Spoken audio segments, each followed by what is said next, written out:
네, 오늘 말씀은 실수가 없으신 하나님, 하나님은 실수가 없다는 제목으로 전하도록 하겠습니다. 여러분은 하나님은 실수가 없으시다는 이 말을 어떻게 생각하십니까? 하나님은 과연 실수가 없으신 그런 하나님이실까요?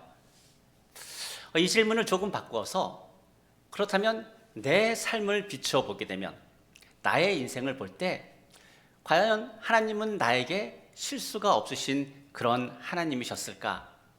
여러분 어떻게 생각하십니까? 여러분에게 하나님은 실수가 없으신 그런 하나님이셨습니까?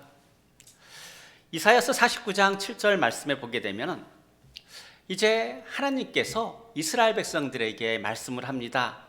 특별히 누구에게 말씀하시냐면 멸시당하고 미움받고 종이된 사람들에게 어떻게 말씀하시냐면 나는 너희의 하나님, 신실하신 하나님, 실수가 없으신 하나님, 이렇게 이야기를 합니다. 그런데 당시에 멸시를 당하고 또 미움을 받고 종으로 살아가는 그 사람들은 하나님이 신실하시다, 하나님이 실수가 없으시다라고 하는 이 말을 과연 어떻게 이해했을까요? 그들은 자신의 인생에서 실수가 없으신 그런 하나님, 내가 미움을 받고 내가 멸시를 당하고 내가 이 땅 가운데서 종으로 살아가는데 과연 그들은 하나님을 실수가 없으신 하나님, 신실하신 하나님이라고 과연 그렇게 고백할 수 있었을까? 오늘 헤롯에 의해서 감옥에 붙잡혀서 감옥에 들어가 있는 베드로는 어떻게 생각했을까요? 사도 야고보는 얼마 전에 헤롯에 의해서 죽임을 당했습니다. 그리고 다음 차례는 지금 자신에게 오고 있는 그런 상황입니다. 베드로는 하나님이 실수가 없으시다라고 하는 것을 믿고 있었을까요? 자기의 삶에서 하나님은 실수가 없으신 그런 하나님이셨을까? 우리가 베드로의 마음을 이해하기 위해서는요, 적어도 이제 형들에 의해서 애굽의 종으로 팔려갔던 이 요셉의 처지와 같은 그런 처지쯤은 되어야 지금 베드로가 놓여 있는 그 상황에서 과연 하나님은 신실하시다라고 베드로가 믿었을까? 거기에 대한 답을 아마 할 수 있지 않을까? 이 생각을 합니다. 또한 하나님을 경외하는 욥이 모든 재산을 다 잃고 10명의 자녀도 다 잃고 건강을 잃은 다음에 이제 그런 욥 정도는 되어야지 과연 하나님은 신실하신가? 하나님은 실수가 없으신가라고 하는 그 질문에 대해서 우리는 답을 할 수 있지 않을까? 이런 생각을 해볼 수 있다는 말씀입니다. 사실 야고보나 베드로나 요셉이나 욥이 겪는 이러한 일들 사실 성경에만 있지 않습니다. 우리와 너무나 가까운 곳에 있고 갑작스럽게 우리에게 닥쳐옵니다. 피하고 싶어도 피할 수 없습니다. 준비하고 대비하고 싶어도 예측할 수도 없습니다. 더군다나 왜 그런 일들이 우리에게 있는지 우리는 우리의 지식과 우리의 상식으로 우리는 이해할 수가 없습니다. 성경에 수많은 위로의 말씀들이 있고 그렇지만 정작 우리의 어떤 이성이나 우리의 상식을 뛰어넘는 그런 일들이 발생하게 되면 하나님의 말씀이 때로는 우리에게 위로가 되지 않을 때도 있다는 말씀입니다. 주께 모든 것을 맡기라 그렇게 말씀하는데 기도하라 그렇게 말씀하시는데 우리에게 하나도 위로가 되지 않습니다. 여러분은 이럴 때 어떻게 하십니까? 한 번도 예상해 보지 않았던 그런 일들을 당하게 될 때 정말 나의 상식과 내가 하나님에 대해서 가지고 있는 지식으로도 알 수가 없을 때 여러분은 그럴 때 어떻게 하십니까? 우리는 흔히 하나님은 실수가 없으시다고 말합니다. 하나님은 신실하시다고 말씀하고 하나님은 공평하다고 말을 합니다. 그런데 하나님은 정말로 실수가 없으신 그런 하나님이실까요? 한번 자기의 인생들을 살펴보면서 하나님은 내 인생을 볼 때 실수가 없으신 그런 하나님이셔 맞으실까? 가인에 의해서 죽임을 당한 아벨의 죽음 앞에서 여러분 우리는 하나님은 실수가 없으시다 이렇게 말할 수 있을까요? 형들에 의해 애굽의 종으로 팔려간 이 야곱을 보면서 감옥에 갇혀있는 요셉을 보면서 우리는 하나님은 정말 신실하시다 이렇게 말할 수 있을까? 하나님을 경외하는 욥이 모든 것을 다 잃고 났을 때 과연 이런 상황에서 우리는 욥에게 하나님은 신실하신 하나님이야 이렇게 과연 말할 수 있을까? 욥이 그랬던 것처럼 우리는 이런 상황에서 입을 가릴 수밖에 없습니다. 오늘 사도행전 12장에는 세 가지 사건이 기록되어 있습니다. 첫째는 야고보의 죽음이 기록되어 있고, 반면에 베드로는 감옥에서 구원을 받는 그 말씀이 기록되어 있고, 셋째는 헤롯의 죽음이 기록이 되어 있습니다. 야고보가 죽임을 당했다는 그 소식과 베드로가 감옥에 갇혀 있다라고 하는 이 상황 가운데서 결국 이 야고보를 죽음에 이르게 하고 베드로를 감옥에 가둔 사람은 당시 유대의 왕으로 있던 헤롯이었어요. 이 헤롯은 이 유대 사람이 아니라고 하는 그 이유만으로, 에돔 사람이라고 하는 그 이유만으로, 이둠의 후손이라고 하는 그 이유만으로 유대인들에게 왕임에도 불구하고 인정받지 못하고 오히려 어떤 존중도 받지 못했습니다. 오히려 멸시를 받았습니다. 헤롯 자신도 그것을 알고 있었고, 그래서 유대인들의 마음을 얻어보려고 교회를 박해합니다. 야고보를 죽입니다. 마태복음 20장 21절에서 죽임을 당한 야고보의 어머니 살로메가 예수님께 가서 이렇게 요청했습니다. 자기의 두 아들을 하나는 주의 우편에 하나는 주의 좌편에 앉게 해달라고 부탁을 했습니다. 그리고 살로메가 모든 것을 모르고 부탁을 했지만 부탁한 대로 한 아들 요한은 이제 밤모섬으로 유배되어 갔고, 또 한 아들 야고보는 죽임을 당했습니다. 이런 야고보와 요한의 어머니 살로메에게 우리는 하나님은 실수가 없으시다, 여러분 그렇게 말할 수 있을까요? 더군다나 같은 사도인데 야고보는 죽임을 당하고 베드로는 구원받은 이 상황을 우리는 어떻게 이해해야 할까요? 오늘 말씀에 보게 되면 하나님은 베드로를 살리셨습니다. 그것도 4명씩 4개조로 16명의 군인이 베드로를 지키고 있고, 2명의 군인은 베드로와 함께 쇠사슬에 그렇게 매여 있는데, 오늘 그 가운데서 하나님은 하나님의 천사를 보내셔서 베드로를 살리셨습니다. 우리는 야고보의 죽음과 베드로의 구원을 보면서 우리는 그래서 하나님께 묻습니다. 하나님은 정말 실수가 없으신 하나님이십니까? 하나님은 정말 신실하신 하나님이십니까? 하나님은 정말 누구에게나 공평하신 그런 하나님이십니까? 이런 질문을 합니다. 야고보는 죽임을 당했는데 베드로가 구원받아야 하는 그 이유는 과연 무엇일까요? 야고보나 베드로나 둘 다 하나님 나라의 복음을 맡은 사도 아닙니까? 그런데 어떻게 한 사람은 죽음에 이르고 한 사람은 구원을 받을 수 있을까요? 도대체 하나님께서 그렇게 하신 이유는 과연 무엇일까? 베드로는 오늘 이 사건을 기억하고 또한 시편 말씀을 인용을 해서 베드로전서 3장 12절에서 이렇게 이야기합니다. 주의 눈은 의인을 향하시고 주의 귀는 의인의 간구에 귀를 기울이신다 말씀합니다. 같은 사도인 야고보의 죽음을 슬퍼한다면 여러분 적어도 이렇게 말해서는 안 되는 것 아닙니까? 이렇게 말한다는 이유는 나는 의인이고 그렇다면 야고보는 의인이 아니라고 하는 그런 말일까요? 야고보는 죽게 내버려 두시고 베드로를 살리신 일은 아무리 하나님이라고 하셔도 우리는 그것을 인정할 수가 없습니다. 하나님은 분명히 야고보와 베드로를 차별하셨습니다. 하나님이 공평하지 않다라고 생각하면, 하나님이 누구에게나 신실하지 않다라고 생각하게 되면 우리는 어떻습니까? 하나님께 대한 원망이 생깁니다.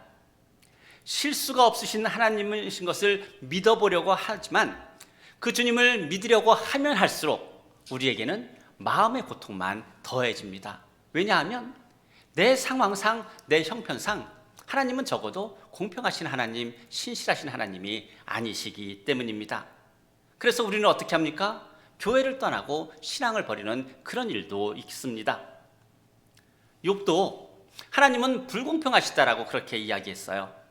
그런데 욥이 하나님에 대한 모든 말들을 다 끝마쳤을 때 하나님께서 욥에게 물으셨습니다.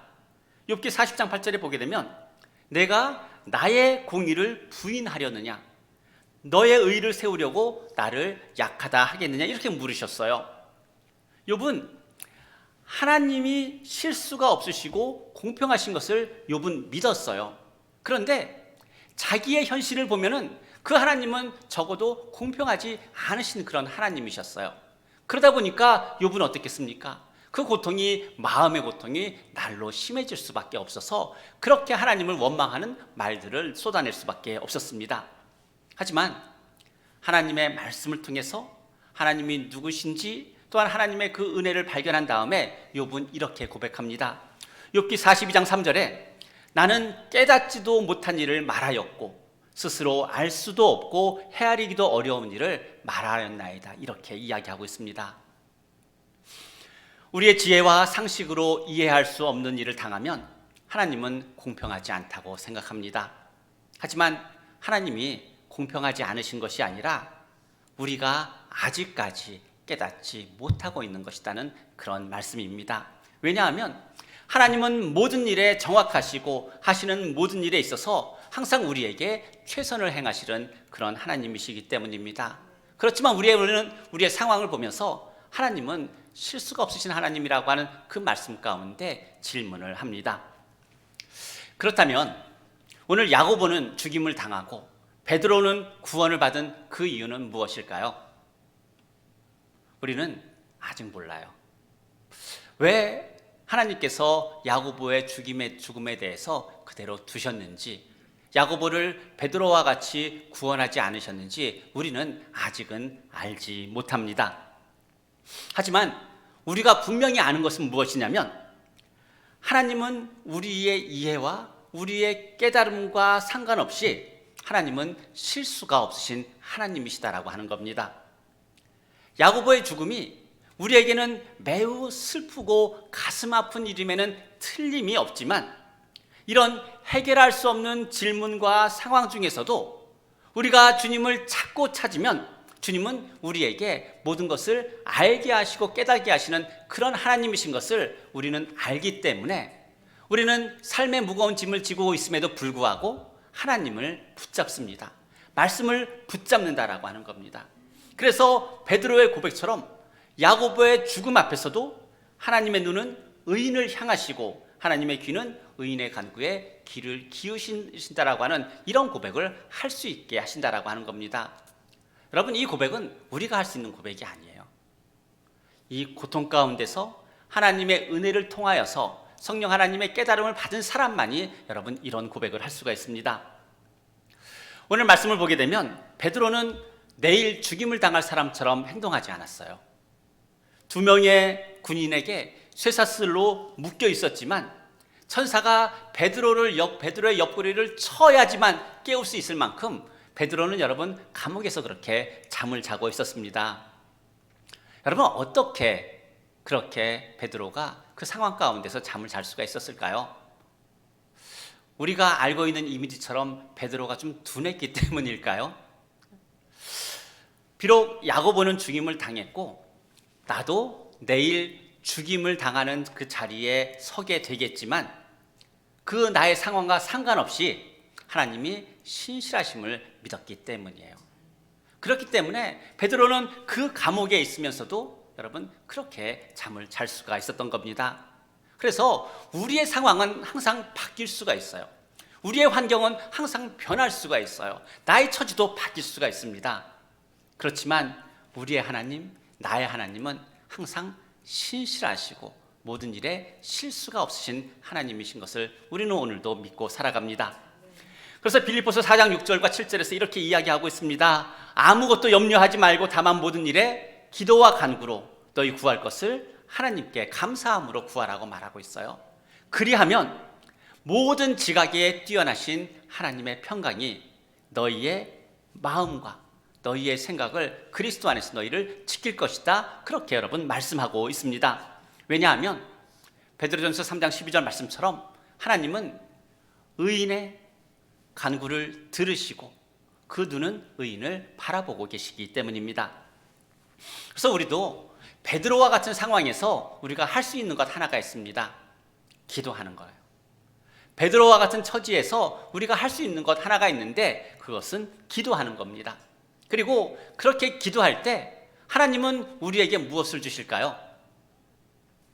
하나님의 말씀, 내가 붙잡을 수 있는 하나님의 말씀을 우리에게 주시고 우리는 기도를 통해서 하나님의 말씀을 통하여서 하나님을 더욱더 붙잡게 되고 그 말씀을 붙잡고 하나님께서 우리에게 답을 주실 때까지, 하나님이 우리에게 깨달음을 주실 때까지 우리는 견디며 주님과 함께 살아가게 되는 겁니다. 베드로는 자신의 죽음에 대해서 이제 말씀하셨던 특별히 요한복음 21장 18절 말씀을 붙들었을 것입니다. 요한복음 21장 18절에 내가 젊어서는 스스로 띠를 띠고 내가 가고 싶은 곳을 다녔지만 내가 늙어서는 남들이 내게 내 팔을 벌릴 것이며 너를 묶어 내가 바라지 않는 곳으로 너를 끌고 갈 것이다. 이 말씀을 베드로는 기억하고 있을 거예요. 왜냐하면 주님이 자신에 대해서 하셨던 그런 말씀이기 때문입니다. 그리고 내일 그래서 죽임을 당할 그런 상황이지만 주님은 베드로는 그 가운데서도 잠을 잘 수가 있었던 겁니다. 천사가 이 베드로를 감옥에서 구하는 모습들을 보게 되면 여러분 간수들은 아무것도 몰랐어요. 하지만 베드로가 감옥에서 구원되기 위해서 베드로에게는 해야 할 일이 있었어요. 어떤 일이었을까요? 천사가 하는 말에 순종하는 것, 그것이 베드로가 해야 할 일이었다는 겁니다. 베드로는 지금 일어나고 있는 이 일에 대해서 이게 나의 꿈인지 환상인지 실제인지 알지 못했습니다. 그렇지만 천사를 따라서 감옥에서 나와 거리로 나아갔을 때 그에게 기적이 있다라고 하는 것을 베드로는 알았습니다. 천사는 베드로를 묶고 있었던 그 쇠사슬을 풀었습니다. 하지만 베드로에게 띠를 띠고 신을 신고 겉옷을 입으라고 이야기했습니다. 천사가 그 말을 하지 않고 베드로를 입혀줄 수 있었어요. 그런데 천사는 그 모든 것들을 베드로에게 하게 하셨어요. 천사가 베드로에게 요구한 것은 특별한 일들이 아니었어요. 띠를 띠고 신을 신고 겉옷을 입고 천사가 말하는 대로 천사를 따라가는 그 일들이었습니다. 여러분, 천사가 하는 일에 비하게 되면 베드로가 하는 일은 어떤 일일까요? 너무나도 평범한 일 아닙니까? 천사가 하는 일은 그 묶였던 쇠사슬을 풀고 잠겨있는 감옥의 문을 여는 그런 일들을 했어요. 그런데 그 나머지 너무나 평범하게 보이는 그 일들은 누구에게 하게 했습니까? 베드로에게 하게 했다라고 하는 겁니다. 여러분, 이 모든 일들이 너무나 평범해 보이고 너무나 사소해 보이지만 이 일들도 하나님이 행하시는 기적 중에 일부였다라고 하는 거예요. 그래서 만일 베드로가 이 천사의 말을 따르지 않았다면, 너무나 사소해 보이고 너무나 평범해 보이는 그 일을 행하지 않았다면 베드로는 감옥에서 나올 수가 없었다는 그 말씀입니다. 그래서 하나님이 일하시는 방식을 보게 되면 하나님은 기적을 행하시지만 그 기적의 일부 중에서 특별히 평범해 보이는 일들은 우리에게 하게 하신다는 그런 말씀입니다. 예수님이 5,000명을 먹이실 때도 제자들에게 무엇을 시키셨습니까? 남은 것을 광주리에 담으라고 말씀하셨어요. 야이로 회당장의 딸을 살리셨을 때에도 회당장 부부에게 이 딸에게 먹을 것을 주라고 말씀하셨습니다. 또한 예수님은 죽은 나사로를 살리실 때도 사람들에게 무덤의 돌을 굴리라고 말씀하셨어요. 여러분, 이 말씀은 무슨 이야기일까요? 광주리에 그 먹고 남은 오병이어의 그 모든 것들을 담았을 때 하나님의 기적은 완성된다는 이야기입니다. 야이로 회장장의 딸에게 음식을 주어 먹게 하는 그 일을 우리가 했을 때 하나님의 일이 완성이 된다는 여러분 그런 말씀입니다. 이렇듯이 하나님은 기적을 행하시지만 매우 평범해 보이는 그 일을 통하여서 우리로 하여금 하나님 나라의 그 일을 참여하게 하시는 분이 바로 우리의 실수가 없으신 하나님이시다 가르쳐주고 있습니다. 하나님은요, 시간을 낭비하지 않으십니다. 하나님은 하나님이 하시는 그 기적도 낭비하지 않으세요. 그래서 우리가 할 수 있는 일은 우리에게 맡기신다라고 하는 거예요. 하나님은 어떤 일을 하실까요? 쇠사슬을 푸시고 잠겼던 문을 여는 그런 일들을 하시고, 나머지 일들, 특별히 우리가 할 수 있는 그 일들은 우리에게 맡기시는 그런 하나님이신 겁니다. 베드로가 천사를 따라갈 때 하나님께서 베드로에게 구원의 길을 열어주셨어요. 그리고 베드로가 자유로워졌을 때 천사는 사라졌습니다. 이제 천사의 일은 끝났어요. 그 다음은 누구의 일이 남은 걸까요? 구원받은 베드로가 해야 하는 그 일이 남아 있습니다. 베드로의 구원, 오늘 성경은 그 일이 언제 일어났다라고 말하냐면, 예수님께서 이제 유월절 전날 십자가에서 돌아가시고 유월절 다음 날 부활하셨는데, 베드로가 감옥에서 나오게 된 것이 유월절 다음 날이 시작이 되는 저녁 때였다라고 이야기하고 있어요. 여러분, 이것이 우연의 일치일까요? 아니면은 하나님의 놀라운 섭리일까요? 지금 베드로에게 그 구원을 다시 한번 하나님은 보여주고 계신 겁니다. 그리고 예수님께서 부활하셔서 그 제자들을 찾아가셨던 것처럼 지금 베드로가 어떻게 합니까? 교회를 찾아가서 문을 두드리고 이 복된 소식을 지금 전하고 있는 거예요. 하나님께서 행하셨던 그 일들을 그들에게 알리고, 또한 이 모든 일들을 당시에 이제 야고보가 여러 명이, 성경에 보게 되면 야고보가 여러 명이 나오는데, 이제 죽임을 당했던 야고보는 사도 야고보고, 이제 베드로가 그 감옥에서 나와서 자기의 소식을 전하라고 하는 그 야고보는 누구냐면은 당시에 예루살렘 교회의 수장이었던, 목회자였던 예수님의 이복 형제 야고보에게 전하라고 하는 그 말씀을 하고 있는 거예요. 그런데 베드로가, 여러분, 그 마가의 집에 갔을 때 그 일에서는 많은 사람들이 기도하고 있었고 또한 간절히 기도하고 있었습니다. 그리고 베드로가 그 문을 두드릴 때 그 집에 있는 로데라고 하는 이제 여자아이라고 성경은 말하고 있지만은 이제 베드로를 영접하러 나왔습니다. 그리고 그 음성이 베드로인 것을 듣고, 본 것이 아니라 음성만 듣고도 베드로인 것을 알고, 이 너무나 기뻐서 여러분 어떻게 했냐면은 문 열어주는 거 잊어버리고 달려가서 기도하고 있는 사람들에게 이야기를 합니다. 복된 소식이 그렇게 우리에게 큰 기쁨이라고 하는 그런 말씀입니다.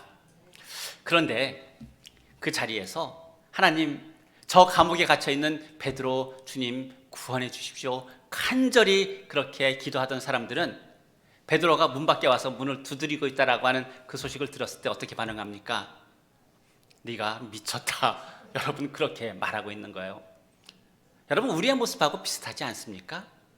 우리는 믿음으로 기도했음에도 불구하고 여전히 그 일이 일어나는 것에 대해서 그렇게 우리는 확신하지 못하고 있다라고 하는 거예요. 오늘 베드로의 구원을 위해서 기도했던 그 많은 사람들이 그렇게 했습니다. 그런데 그 가운데 있었던 작은 여자아이, 로데라고 하는 그 여자아이는 오히려 담대하게 말합니다. 참말이다라고 말을 하고 있습니다. 그랬을 때 그 기도하던 사람들은 이번엔 이렇게 이야기합니다. 만일 그렇다면 이거는 그의 천사, 베드로의 천사였다라고 그렇게 말할 거예요. 왜냐하면 당시에는 어떤 사상들이 있었냐면은 천사가 사람을 보호한다라고 하는 그런 생각들이 있어요. 그러다 보니까 베드로를 보호하는 그 천사가 지금 문 앞에 와 있을 거다라고 그렇게 이야기하고 있는 거라는 이야기입니다. 근데 베드로가 그렇게 문을 두드리고 사람들은 그렇지만 문을 열어야 했습니다. 베드로를 구원하신 그 하나님의 역사를 보기 위해서 하나님은 그 안에서 기도하고 있는 사람들에게 무엇을 하게 시켰냐면은 그 잠겨 있었던 문을 열게 하셨다라고 하는 거예요. 그러니까 그 작은 일이 결국은 하나님 나라의 일의 일부였다라고 하는 거예요. 여러분, 잠겨 있었던 그 문을 베드로가 두드리는데 그 열어주는 그 아무것도 아닌 일이 하나님 나라의 일이었고, 그들이 베드로를 향하여 함께 문을 열었을 때 그들은 하나님의 놀라우신 일하심을 발견할 수가 있었던 겁니다. 그래서 사도행전 12장 15절 16절 말씀을 보게 되면 어떻게 말하고 있냐면은 그들이 여자아이에게 미쳤다라고 말을 하고, 16절에서는 베드로가 문을 두드리기를 그치지 아니하니 그들이 문을 열어 베드로를 보고 놀랐다라고 말하고 있어요. 그들이 말했고 그들이 문을 열었고 그들이 놀랐다는 이야기입니다. 여러분, 로데라고 하는 여자아이 혼자서 할 수 있는 그 일들을 여러분, 믿음이 적은 그 사람들 모두가 할 수밖에 없는 그런 안타까운 상황을 보여주고 있습니다. 하지만 그들이 문을 열었을 때 그들이 본 것은 무엇입니까?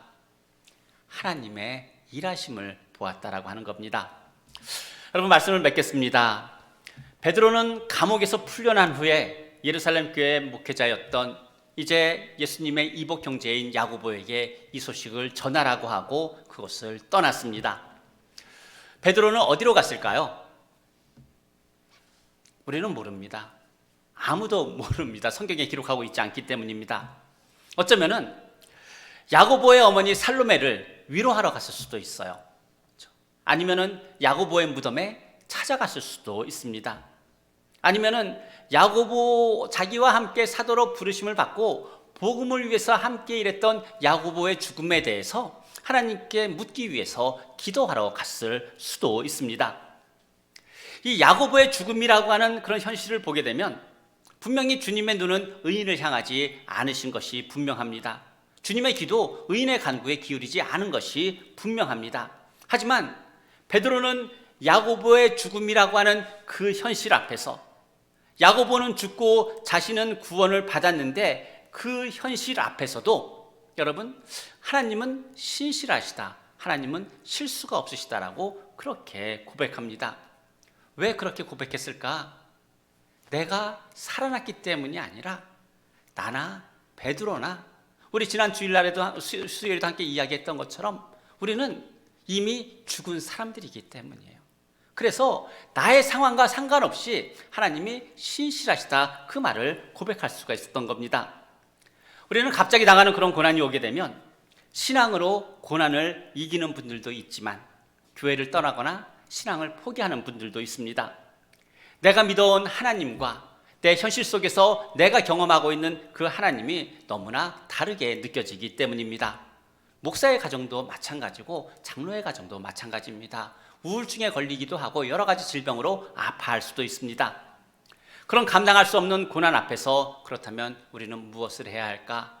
이해할 수 없는 그런 상황에서 우리가 선택할 수 있는 것은 과연 무엇이고, 또한 우리의 주변에서 그렇게 아픔 가운데 있는 성도들을 우리는 어떻게 위로할 수가 있을까? 오늘 말씀에서 그 답을 찾는다면 내 현실이 하나님을 이해할 수 없는 그런 상황에 놓여 있다 할지라도 주님이 알게 하시고 깨닫게 하실 때까지 우리는 주님을 붙잡고 있어야 한다라고 하는 겁니다.